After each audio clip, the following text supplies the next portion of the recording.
एक बार की बात है, एक बड़ा सा जंगल था। उस जंगल के बीचों बीच एक गहरा तालाब था। उस तालाब में एक मगरमच्छ रहता था, जिसका नाम था मधुकर। तालाब के किनारे एक पुराने पेड़ की जड़ में एक सांप रहता था, जिसका नाम था नागेश।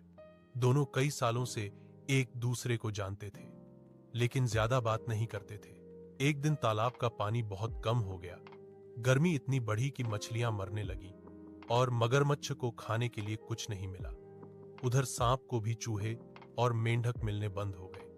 दोनों भूख से परेशान थे। एक दोपहर मगरमच्छ पेड़ के नीचे आया और बोला, अरे नागेश भाई, अब तो हाल बहुत बुरा है। न मछली बची है, न ठंडा पानी। क्या करें? नागेश बोला, हाँ मधुकर भाई, मैं भी कई दिनों से भूखा हूं। अगर ऐसे ही रहा तो हम दोनों का हाल बुरा होगा।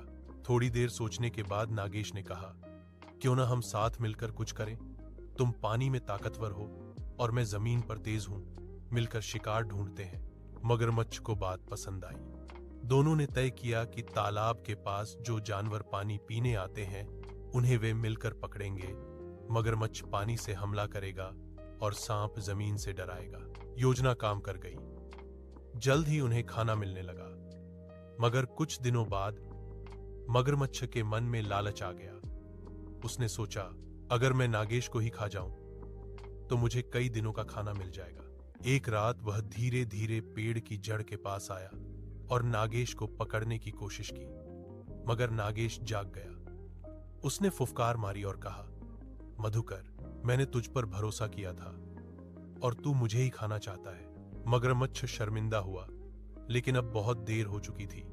नागेश ने गुस्से में डस लिया। मगरमच्छ तड़पने लगा और कुछ ही देर में तालाब के किनारे